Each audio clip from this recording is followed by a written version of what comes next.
안녕하세요. 오늘도 사연살롱을 찾아주셔서 감사합니다. 저는 40대 중반 변호사예요. 여러분께서는 꿈이 있으셨나요? 있으셨다면 어떤 꿈이었나요? 저와 저의 시댁 식구들에게도 꿈이 있었답니다. 저는 변호사라는 꿈을 이루었고 남편도 동시통역사라는 꿈을 이루었죠. 다른 시댁 식구들 또한 모두 꿈을 이루고 부족함 없는 삶을 살고 있어요. 시댁 식구들 모두가 꿈을 이룰 수 있었던 건 다름 아닌 평생을 자식 뒷바라지에 헌신하신 시부모님 덕분이라고 생각해요. 그만큼 열심히 사셨고 아주 큰 부를 이루셨거든요. 저의 사연은 비밀의 금괴와 엮인 미처 저버릴 수 없었고 현재도 진행 중인 한 사람의 꿈 이야기랍니다. 사법고시에 합격하고 사법연수원을 수료한 저는 어릴 적부터 꿈꾸었던 변호사의 길을 선택했어요. 변호사 사무실이 자리를 잡을 즈음해서 몇 년간 교제하고 있던 동시통역사 남편과 결혼하게 되었답니다. 결혼을 준비하며 알게 된 시댁은 듣던 대로 많은 부를 가진 무척이나 유복한 집안이었어요. 놀라웠던 점은 그 많은 부에도 불구하고 시댁 분위기가 참 소탈했다는 점입니다. 식구들 모두가 하나같이 검소한 모습들이었죠. 저는 시댁 식구들이 검소한 삶을 살 수 있었던 이유를 시아버님에게서 찾았어요. 시아버님은 갑부의 자리에 있으면서도 늘 어려운 이웃들을 살피며 당신은 검소하면서도 가족들에게는 아낌없이 베푸시는 본받아 마땅한 귀인이셨어요. 아들 셋 집안에 맏며느리로 시집온 저는 변호사 일에 최선을 다하는 한편으로 시부모님을 공경하며 모셨죠. 시부모님은 맏며느리인 저를 믿고 의지하면서도 행여 고생을 시키지는 않을까 신경 써주셨고 두 시동생 형제 또한 저를 큰형수로 아주 잘 대해주었어요. 모든 것이 행복한 결혼 생활이었어요. 그런 저에게도 걱정거리는 있었죠. 그것은 바로 요즘 어르신들에 비해 유독 노쇠한 시아버님의 건강이었어요. 자수성가 갑부인 시아버님은 본인 말에 따르면 무일푼 알거지, 탄광 막장 막노동으로 시작해서 온갖 고생을 해가며 집안을 일으켜낸 분이셨고 그래서인지 건강이 많이 안 좋으셨어요. 천식에 혈압에 당뇨에 저는 늘 걱정이었어요. 마침 시아버님께서도 본인의 건강 상태를 잘 알고 계셨던 이유에서였을까요? 어느 날 연락도 없이 저희 사무실을 찾아오셨더라고요. 놀랍게도 재산 상속을 논의하기 위해서였죠. 예, 며느라, 너 변호사 맞지? 그럼요, 아버님. 상담 내용은 절대적으로 비밀 지켜드릴 테니까 편하게 말씀하세요. 내가 우리 식구들 중에 너를 가장 믿고 의지하는 것도 알고, 제가 아버님을 많이 존경하는 것도 아시고요. 말만으로도 고맙구나. 그래서 하는 말이니 늙음하게 노망났다는 생각은 하지 말아주렴. 저와 시아버님, 단둘만 있던 사무실에서 시아버님께서는 괜히 주변 눈치를 살피고 나서야 저에게 뜻밖의 사진 한 장을 건네셨어요. 제 입장에서는 대부분의 사람들이 이름 한자 알지 못하는 무명 남성 트로트 가수의 사진이었죠. 트로트 가수의 사진 속 앳된 모습으로 미루어 보건대 대략 20대 후반을 넘지 않는 나이에 인물 같더군요. 또한 시아버님과는 한 차례도 직접 만나기는커녕 연락처도 모르는 일면식조차 하나 없는 사이라고 하셨어요. 제가 고개를 갸웃하는 찰나에 시아버님의 충격적이면서 은밀한 비밀 이야기가 이어졌어요. 놀라지 말고 들으렴. 내 은행 금고 몇 군데에 금괴 무더기를 맡겨둔 것이 있단다. 아, 네, 금괴요? 현금으로 바꾸면 100억이 좀 넘을 거야. 가족들 누구도 내 시어머니한테도 입 뻥긋하지 않았던 자산인데. 아버님, 그 큰 재산을 왜 숨겨오셨는지 여쭤도 될까요? 집안 분위기가 누구 하나 유산 욕심내고 그런 분위기도 아니잖아요. 일부러 숨긴 건 아니다. IMF 때 회사 망할 뻔했던 일을 겪은 뒤로 사업상 조금씩 만들어둔 비상금이었는데 이게 시간도 많이 지났고 워낙 고액이다 보니 선뜻 입 밖으로 이야기가 나오지를 않더구나. 그러시다면 한 가지만 더 여쭐게요. 지금 저에게는 솔직해지셔야 해요. 그래야 원하시는 방향으로 재산 분할을 도와드릴 수가 있어요. 걱정하지 말렴. 불법적인 돈은 전혀 아니야. 그 금괴 무더기 전부를 이 트로트 가수에게 상속할 테니 절차를 준비해 주었으면 한다. 그 말씀을 듣는 순간 머리가 복잡해졌어요. 무명의 트로트 가수에게 어떻게 연락을 해서 상속 의사를 묻고 법적 절차를 밟아 나가지? 이렇다 할 소속사도 없는 데다가 이름도 보아하니 예명인 것 같고 더욱이 워낙에 무명이라 찾기가 쉽지 않을 텐데.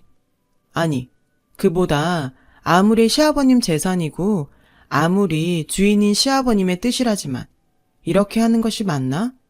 그렇게 복잡한 생각으로 며칠을 보낸 후 다시 시아버님과 따로 뵐 것을 요청했어요. 혹시 오해가 있으실까 봐서 미리 말씀드릴게요. 저는 아버님의 재산에 어떠한 욕심도 없어요. 그럼 네가 어떤 며느린데 내가 제일 잘 알지. 그리고 지금은 변호사에게 이전에 아버님 며느리로서, 아버님 자식으로서 한 말씀만 드리려고 해요. 들어주시겠어요? 해보렴. 허튼 소리 하는 법 없는 아이니. 아버님께서 굳이 무명 트로트 가수분께 100억 상당의 금괴를 지정상속을 하신다면야 상속 당사자가 거부하지 않는 이상 법적으로 그걸 막을 수는 없습니다.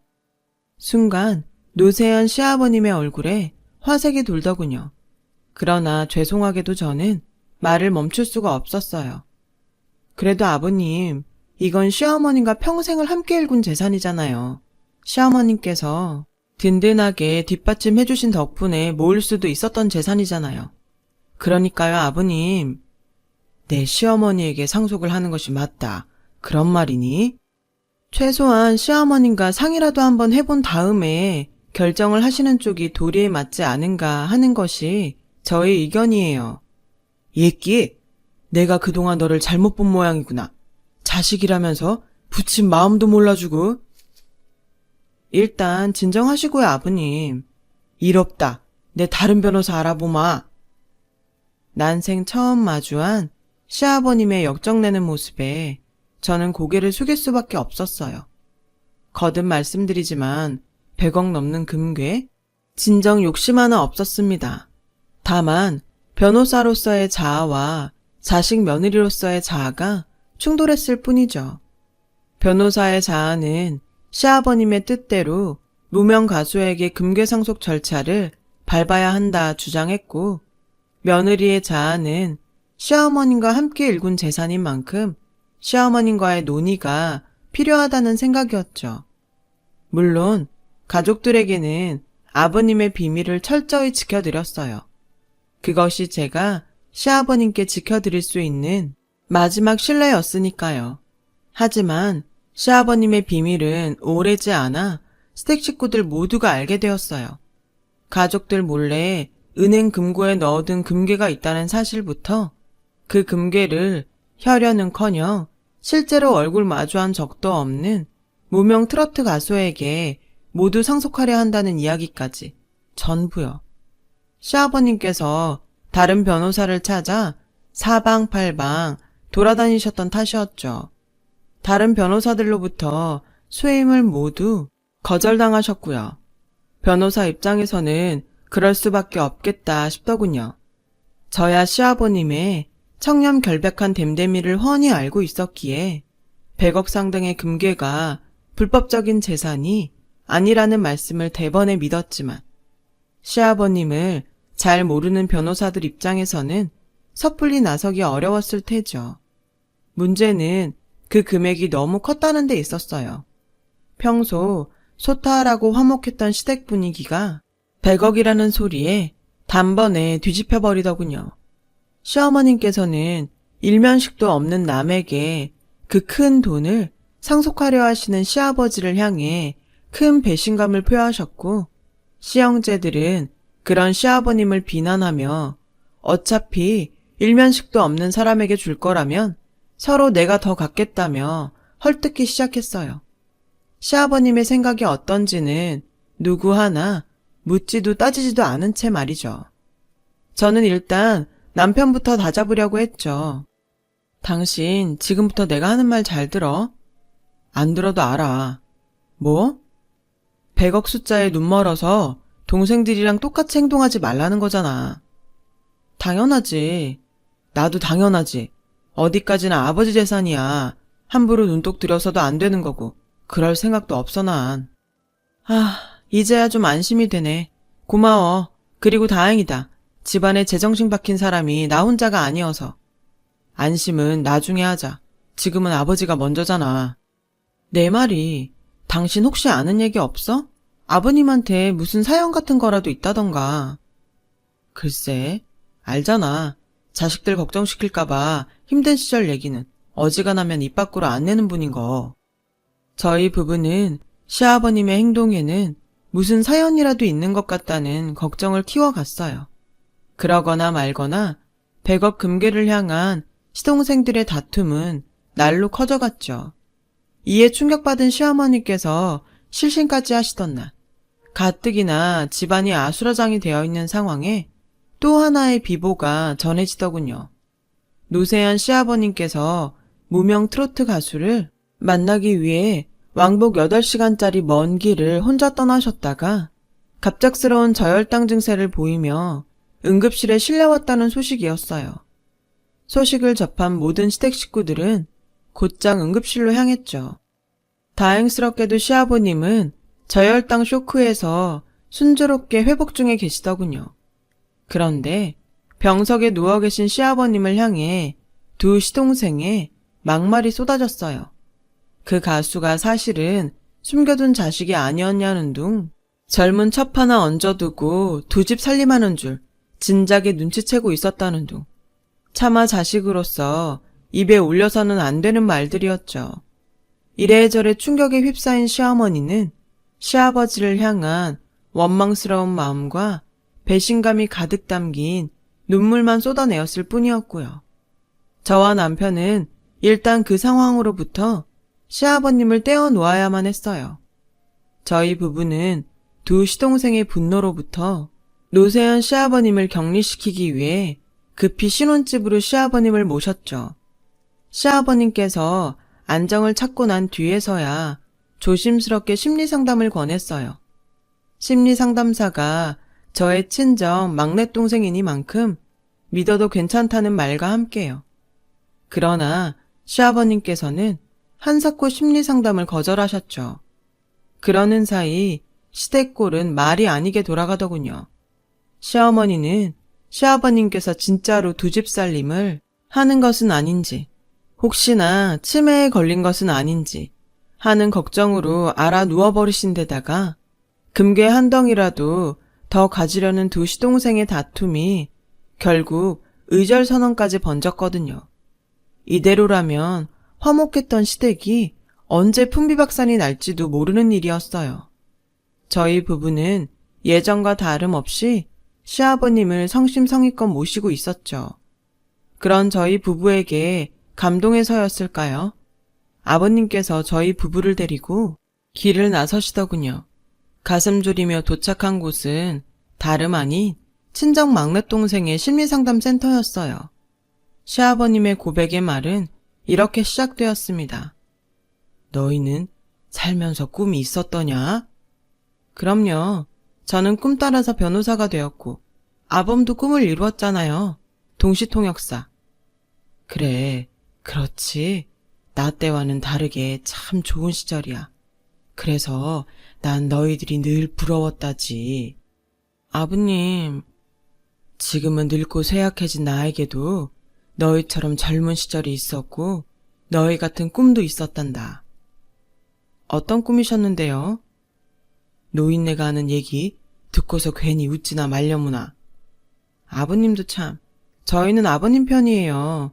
그걸 알고 계시니까 저희랑 같이 상담받으러 오신 거잖아요. 편하게 들려주세요. 알고 싶어요, 진심으로. 시아버님께서는 꿈꾸는 소년과 같은 얼굴과 목소리로 말씀하셨어요. 내 꿈은 가수였어. 시아버님께서 아주 어릴 적부터 품어오셨던 꿈, 가족 모두에게 비밀로 붙였던 그 꿈은 바로 노래였어요. 가수가 되는 것이었죠. 꿀꿀이죽으로 연명하던 어릴 적에는 먹고 살기 힘들어 억눌러야만 했던 꿈이었어요. 가진 것이라고는 맨몸밖에는 없던 시아버님께서는 노래 대신 탄광 막장에 들어가 석탄을 캐야만 했다더군요. 청년이 된 뒤에는 가정과 자식 건사하기에 바빠 또 억눌러왔던 꿈이었다고요. 탄광 막장 광부로 건강을 상해가면서까지 모아둔 돈으로 자식들에게는 가난을 물려주지 않기 위한 사업을 시작하셨고, 직원들 가족의 생애까지 거느린 사장의 무게까지 어깨에 짊어져 버린 탓에 노래를 부르는 무대라고는 회식 자리에서 소주병에 숟가락을 꽂아 만든 마이크 무대가 고작이었답니다. 중년 초반부에 이미 큰 성공을 거두었지만 그 이후로 노년까지는 늦바람 났다는 취급이나 받을까 두려워서 또다시 억눌렀던 꿈이었고, 근래에는 노쇠한 건강 탓에 도무지 엄두가 안 나는 상황이었죠. 그러던 중에 지하철 무료신문에서 본 젊은 무명 트로트 가수의 사연이 눈에 들어오더구나. 요즘 젊은이들답지 않게 나처럼 고생이 참 많은 삶을 살았던 모양이야. 먹고 살려 막리라며 고생한 상황도 얼추 비슷하고. 그래서 마음이 흔들리셨던 거네요. 똑같이 어려운 상황이었지만 매 순간 억누르는 삶을 살아오셨던 아버님과는 다르게 그 젊은 무명 가수는 꿈을 향한 도전을 선택했으니까요. 아무렴 꿋꿋하고 당차게 이겨나가는 모습이 참 예뻐 보이더라. 그럼에도 여태 무명인 모습은 무척이나 안타까웠고. 내 말이 납득이 가든? 네, 충분히 이해합니다. 도와주고 싶으셨던 거였네요. 그 청년의 꿈을 지켜줄 겸, 아버님 평생에 한풀이도 할 겸.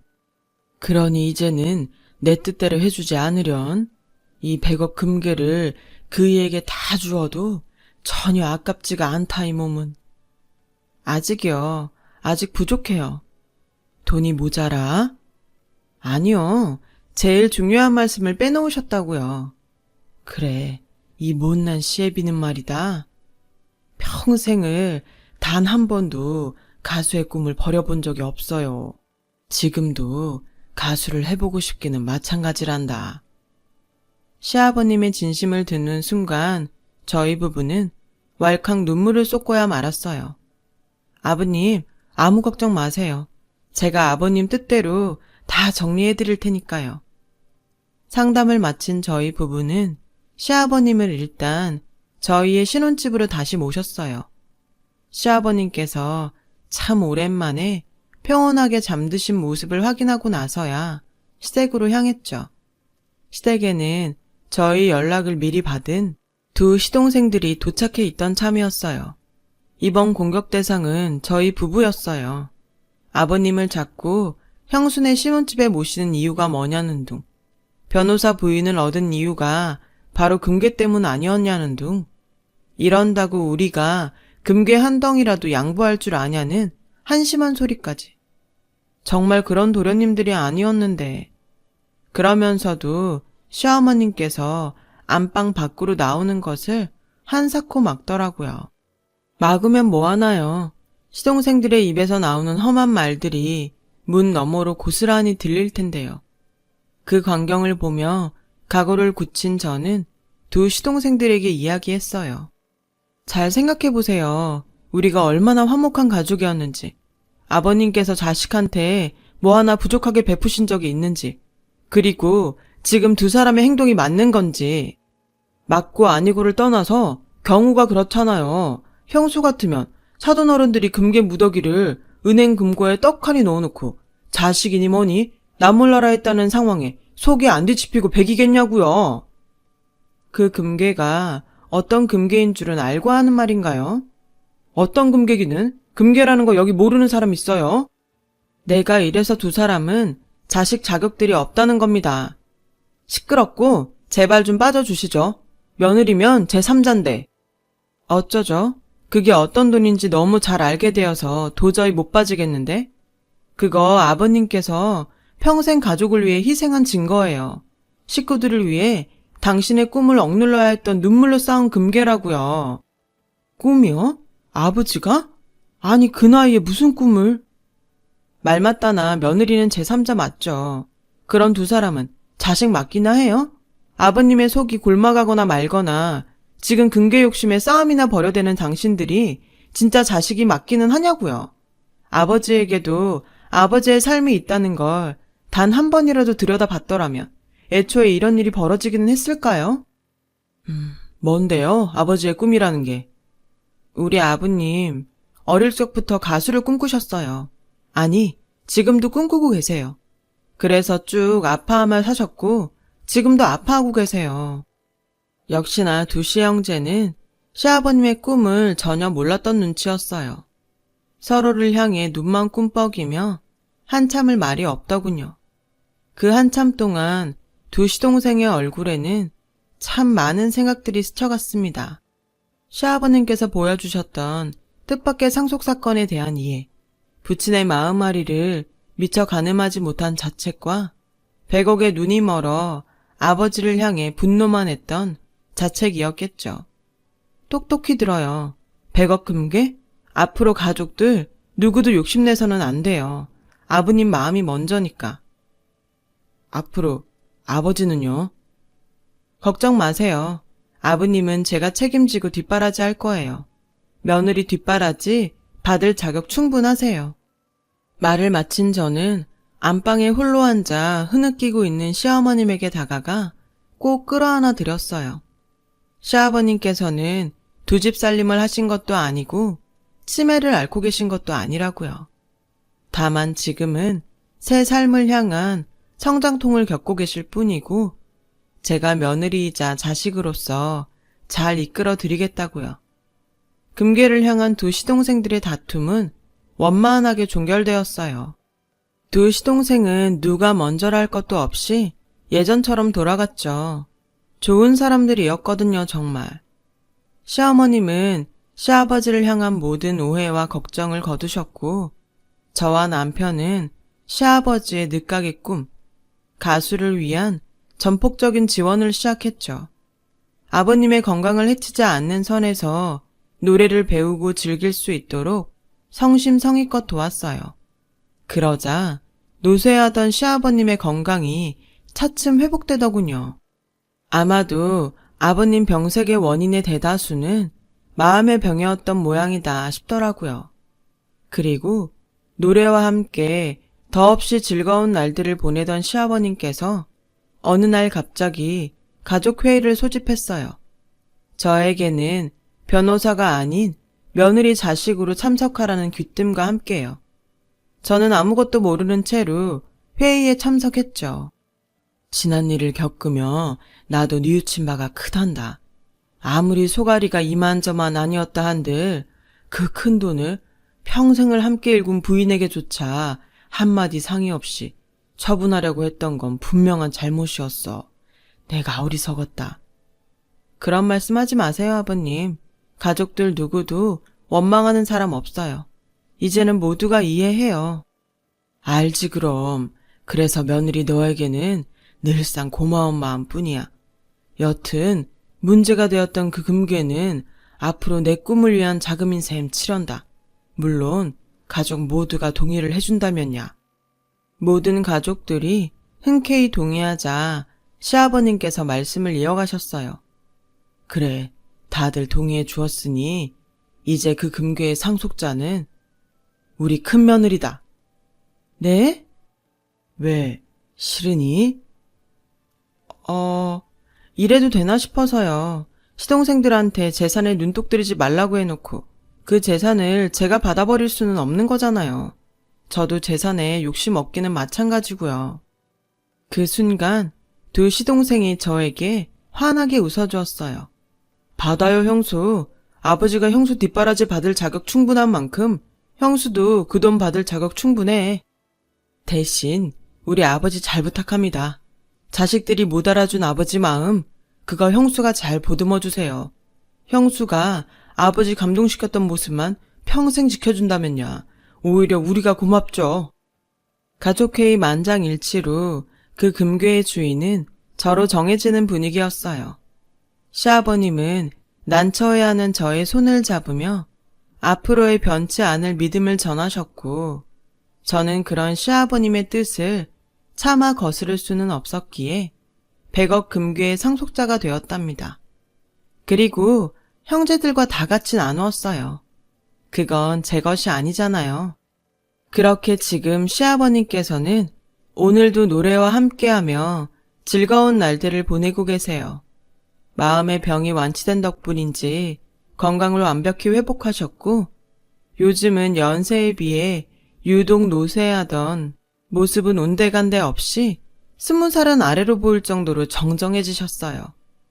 그리고 저는 변호사이자 믿음직한 맏며느리, 큰 형수의 삶을 이어가고 있답니다. 시작한 김에 데뷔하실 노래도 녹음 준비하고 있어요. 누가 알아주지 않으면 어떤가요? 아버님께서 저리 즐거워하시는데요.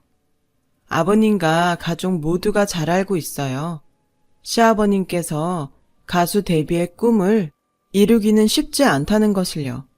하지만 아버님, 저와 남편, 시댁 식구들 누구 하나 개의치 않아요. 일면식도 없는 무명 트로트 가수를 향해 보내던 아버님의 진심 어린 응원을 보면서 비로소 깨달았으니까요. 꿈을 향해 도전하는 시간만으로도 충분히 가치 있고 충분히 행복하다는 것을요. 그런 시아버님이 존경스럽습니다. 여러분의 꿈은 무엇인가요? 긴 이야기 들어주셔서 감사합니다. 여러분, 사연 댓글에 응원과 현명한 조언 부탁드려요. 좋아요와 구독은 저에게 큰 힘이 됩니다. 오늘도 좋은 일 가득하세요.